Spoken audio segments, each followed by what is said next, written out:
Thank you for coming in to read a book with me. I'd like to introduce myself. I'm Nanny Maria. My grandchildren call me Nanny, Nanny Maria. One calls me Mima. We're going on a wonderful adventure and reading The Pirate and the Caterpillar. So get ready, let's go. Once upon a time, in a little boy's dream, a pirate made his home in the woods beside a stream that led into a grand lagoon which fed into the sea. There he kept his pirate ship, where the winds blew strong and free. The pirate's name was Eric. One neighbor was a bird, a parrot named Fernando. Now isn't that absurd? So Eric called him Ferdy, and they played the whole day long, exploring through the woods while Ferdy sang his song. The other was a dinosaur. Henry was his name. He was scary to most everyone, but he was really very tame. One day while they were playing, to their great surprise, they came upon a blade of grass and could not believe their eyes. Standing on the top of it, with 3 legs in the air, swaying with the breeze as if he didn't dare to move another leg or two or even make a sound, was this funny caterpillar swinging just above the ground. Just about that time he blinked, and he began to stumble, then landed on the grass beneath. It was quite a tumble. Eric stopped to pick him up. He had landed on his back. Eric turned him right side up and took his sword from his sack. "Climb up and come with us," he said. "By the way, what is your name?" "Clarence Caterpillar, and I sure am glad you came." "Sit down and talk," Eric said. "Tell us why you climb and fall from blades of grass. We have lots of time."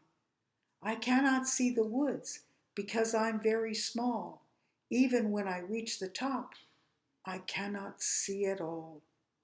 So Eric showed him everything as they wandered through the trees, the rabbits, squirrels, the flowers, the fox and honeybees.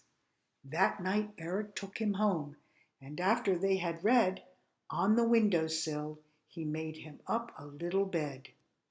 Up there he could see the stars twinkling in the sky, the man in the moon, and Ferdy's tree nearby. From that day on, the 4 of them played in the woods each day, while Eric looked for treasure that in stories they would say was guarded by a dragon that was as mean as he could be, who could spit a flame of fire as far as you could see. They say he dwells within a cave with riches all around, gold and jewels in treasure chest and scattered on the ground. Ferdy flew into the sky over hills and trees, and Clarence stared in wonder as Ferdy rode the breeze. One day they sailed the grand lagoon to the other shore. Clarence perched up on the mast, watching Ferdy soar. Back and forth across the sky, searching all around for a dragon guarding treasure somewhere on the ground. Eric thought he saw a flame, but they couldn't stay. It was getting close to dusk. They'd sail back another day. One day Clarence asked, "Will I ever learn to fly so I can see from way up there what it looks like from the sky?" "No," the parrot said to him, "caterpillars do not fly." Clarence was so disappointed that he began to cry.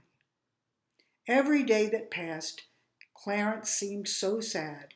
"It isn't fair," he said, for it also made him mad. One day Ferdy came to get him.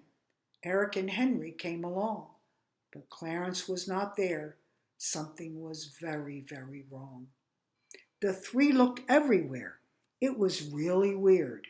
They only found an old cocoon. Clarence had disappeared. Then suddenly they heard a voice above them from the sky. "I can now see everything.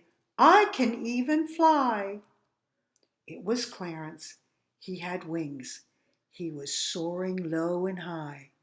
Then he shouted to them all, "I've become a butterfly." The dragon was looking from around the tree and said, "Until we meet again."